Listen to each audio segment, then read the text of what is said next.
Yes, तो ये IIT advance 2016 के पेपर 2 का सवाल है। Let's read the question first.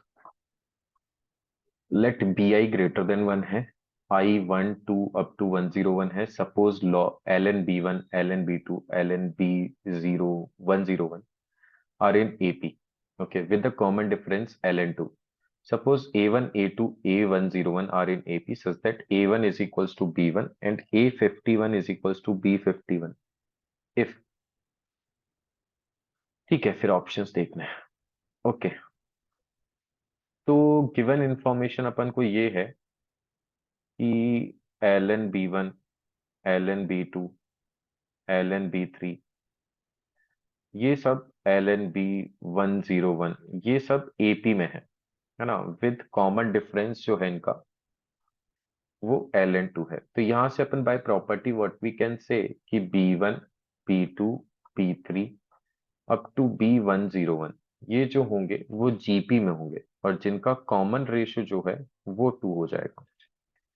और क्या इंफॉर्मेशन अपने पास कि A1, A2, A3 up to A101 ये एपी में है, जिनका कॉमन रेशियो जो है वो गिवन नहीं है। ओके, डी मान लेते हैं। और A1 is equals to B1 दिया हुआ है, तो इसको मैं कुछ टाइम के लिए C अज्यूम कर देता हूं। ठीक है, अब इंफॉर्मेशन अपने पास में ये है कि A51 जो है वो B51 के इक्वल है। तो यहां से व्हाट वी कैन से कि A51 मतलब इस AP का जो 50th टर्म होगा, तो 50th टर्म कैसे लिखेंगे? A A1 फर्स्ट टर्म जो कि C है प्लस 50D ये हो जाएगा इज इक्वल्स टू जीपी का 51th टर्म A मतलब first term which is B1 जो कि C है, r is to the power n, तो r is to the power n minus sorry r is to the power n minus 1 a into r is to the power n minus 1, तो हो जाएगा 2 power 50। तो यहां से what we can say कि जो 50d है वो हमारे पास में आ गया, 2c कॉमन ले लिया, 2 पावर 50 माइनस 1। ओके, ये अपने पास में इंफॉर्मेशन आ चुकी है। तो यहां से अगर अपन देखें तो इसने बोला है कि बी आई ग्रेटर देन 1 है। हम्म, तो बी आई अगर ग्रेटर देन 1 है तो यहां से व्हाट वी कैन से,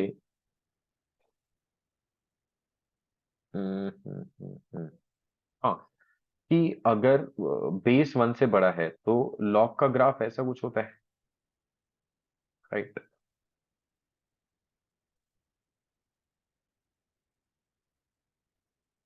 लॉग का ग्राफ ऐसा कुछ होता है। तो बी आई अगर ग्रेटर देन 1 है, हाँ, सही बात है।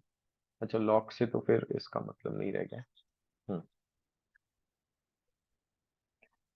अगर बी आई ग्रेटर देन 1 है तो व्हाट वी कैन से कि बी वन ग्रेटर देन 1 है, that means C greater than 1 है। और अगर सी ग्रेटर देन 1 है तो यहां से अपन बोल सकते हैं कि जो डी है वो पॉजिटिव होना चाहिए, है ना, क्योंकि ये पॉजिटिव ये भी पॉजिटिव, तो डी भी पॉजिटिव होना चाहिए। ठीक है, यहां से अपन ने बोल दिया। अब टी की वैल्यू कैलकुलेट करते हैं, तो टी जो अपन को बोला गया है वो 51 टर्म्स का समीशन दिया हुआ है, that means B1 plus B2 up to B51। तो ये तो जीपी के 51 टर्म्स का समीशन हो गया which can be written as A. तो ये तो सी है, तो ए मतलब B1, तो सी B1 की वैल्यू सी के इक्वल।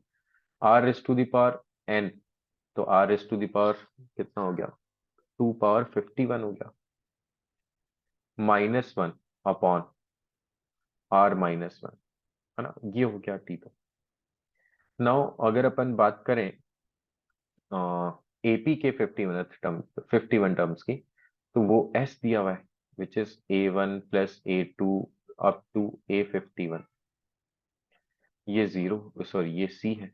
तो यहां से इसका समीशन जो बोलेंगे अपन वो हो जाएगा n/2 that means 51/2 2a that means 2c plus n-1 multiply by D. n-1 मतलब हो गया 51-1, तो ये आ गया 51/2। 2 से तो कैंसिल कर देते हैं इसको, तो ये हो जाएगा C प्लस ये 50 हो गया तो 25D, राइट। अच्छा, यहां से अपन C मल्टीप्लाई बाय 2 पावर 50 - 1 को लिख सकते हैं।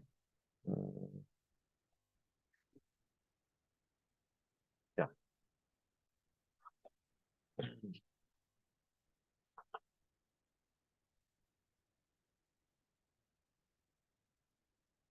हम्म, तो ये हो जाएगा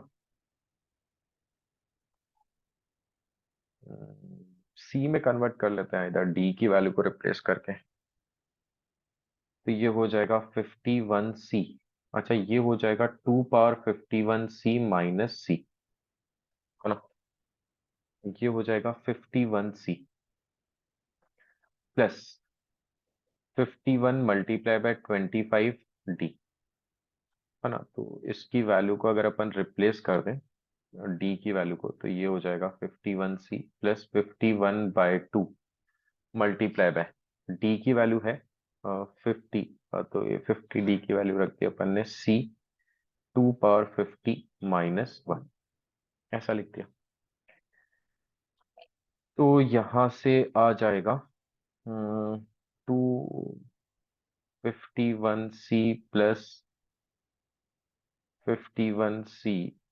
तो C को कॉमन ले लेते हैं एक बार, so that we can compare the values.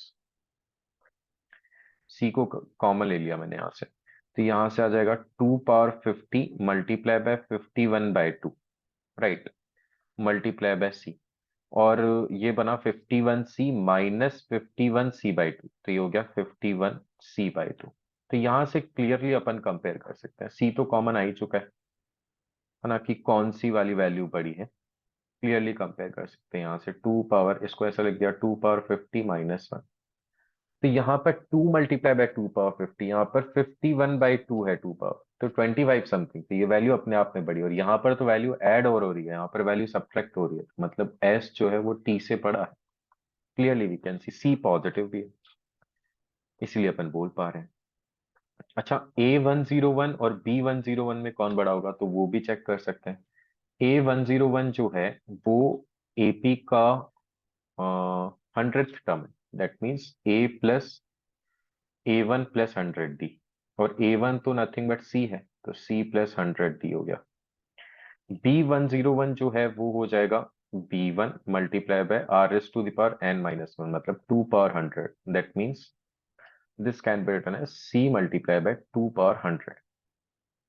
D को एलिमिनेट कर देते हैं, तो D की जगह 50D की वैल्यू अपने पास में है, तो ये हो जाएगा 2C 2 पावर 50 - 1, है ना। तो यहाँ से अपन C को अगर कॉमन ले लें, तो 1 प्लस ये हो जाएगा 2 पावर 51 - 2, तो ये हो जाएगा C टाइम्स ऑफ 2 पावर 51 - 1। तो ऑब्वियसली अपन देख सकते हैं कि 2 पावर 100 ऑब्वियसली काफी बड़ा हो जाएगा, दैट मीन्स B101 बड़ा होगा A101 से। तो B101 बड़ा है A101 से, तो ऑप्शन A एंड C तो वैसे ही गलत हो गए, और इन दोनों में S बड़ा है T से। Option B is correct answer. Okay, let's move on to the next question.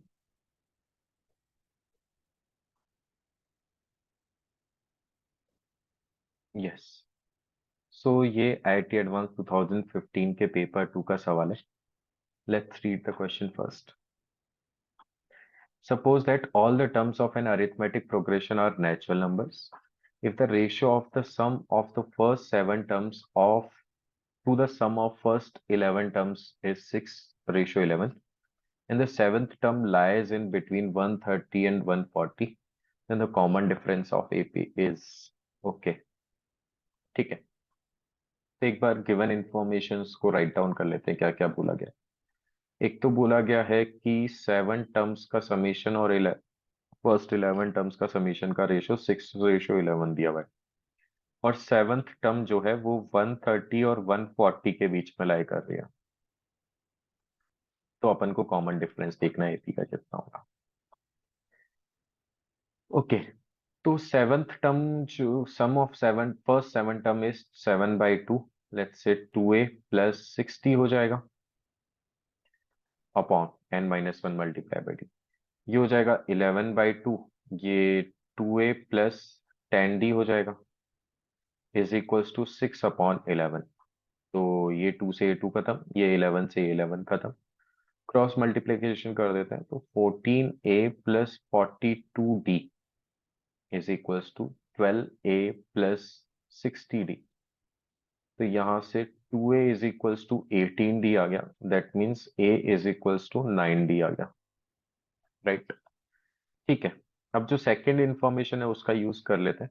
a7 जो है तो वो हो जाएगा a+60, ये 130 से 140 के बीच में हो गया, तो a की जगह 9d रखेंगे तो 15d हो गया 130 से 140 के बीच में।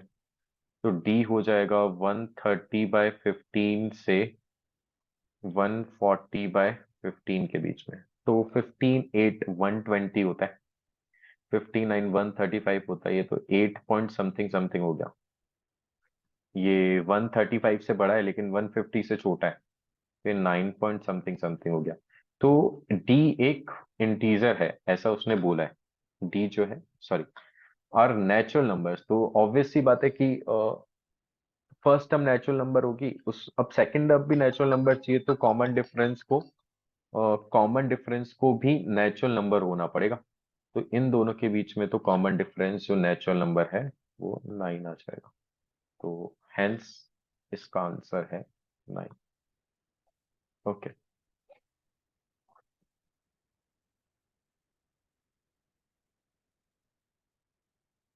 Let's move on to the next question. तो ये सवाल IIT एडवांस 2014 का है। Let's read the question first. A, B, C be positive integers such that B upon A is an integer. A, B, C are in geometric progression and the arithmetic mean A, B, C is B plus 2. Then the value of this. Okay. तो GP के तीन terms हैं, तो AR square ले सकते हैं। First term A ले लिया, ये B हो गया, ये C हो गया। अच्छा, B बाई A जो है वो एक इंटीजर है और पॉजिटिव इंटीजर ही होगा, ऑब्वियस सी बात है क्योंकि तीनों पॉजिटिव इंटीजर्स हैं। तो इसका मतलब कॉमन रेशो इंटीजर है ना, पॉजिटिव इंटीजर। तो यहां से अपन क्या बोल सकते हैं कि अरिथमेटिक मीन A+AR+AR², इसका अरिथमेटिक भी मतलब डिवाइड बाई 3 जो कि B+2 मतलब AR+2 के इक्वल है। यहाँ से बोल देंगे अपन A+AR+AR² is equals to 3AR+6 हो जाएगा। तो यहाँ से अपन ने इसको बोल दिया कि AR² -2AR+A-6 is equals to 0, है ना। इसके जो रूट होने चाहिए, क्योंकि यहाँ से R की इक्वेशन, तो इसके रूट जो होने चाहिए वो इंटीजर होने चाहिए। हाँ, इसके रूट जो होने चाहिए वो इंटीजर होने चाहिए, पॉजिटिव इंटीजर्स होने चाहिए। तो उसके लिए coefficient of R², coefficient of R and constant वाली टर्म्स इंटीजर होनी चाहिए। तो वो तो पहले ही बोला गया है कि A इंटीजर थे, तीनों इंटीजर हो गए। नाउ D जो होना चाहिए वो परफेक्ट स्क्वायर होना चाहिए, ये भी बोला जाता है। ठीक है, एक बार इसको सिंप्लीफाई कर लेते हैं। तो इसके रूट जो होंगे वो हो जाएगा -B प्लस माइनस, डायरेक्टली निकाल लेते हैं। B² मतलब 4A² -4 times of A multiply by C upon 2A। तो R आ जाएगा यहाँ से 2A प्लस माइनस, तो ये 4A² से तो 4A² कैंसिल हो गया, तो 24A बच गया अपॉन 2A आ गया नीचे, राइट। तो R ये आ गया। तो यहाँ से R को थोड़ा और फर्दर सिंप्लीफाई करें तो 1 plus minus under root 24A upon 4A², that means R जो है वो हो गया 1 plus minus under root 6/A, right. तो यहां से बोल सकते हैं कि R पॉजिटिव चाहिए, तो वो तो अपन बोल देंगे कि भाई R is equals to 1 plus under root 6/A ले लेंगे अपन तो, है ना। लेकिन उसके लिए 6/A जो होना चाहिए वो परफेक्ट स्क्वायर होना चाहिए, perfect square of N integer, तभी बोल पाएंगे अपन ऐसा। तो perfect square of N integer कब बन पाएगा? जब ये ए की वैल्यू 1 रखी अपन ने, नहीं बनेगा। 2 रखेंगे, नहीं बनेगा। 3 रखेंगे, नहीं बनेगा। सिर्फ कब बनेगा? जब ए की वैल्यू 6 हो जाए। ओनली एंड ओनली पॉसिबिलिटी कि ए की वैल्यू जो है वो 6 हो जाए। अब अगर ए की वैल्यू 6 है तो इसकी वैल्यू निकाल सकते हैं कि 6² + 6 - 14/7, 36 + 6 - 14/7, that means 28/7, which means it is 4. So answer is 4. Okay.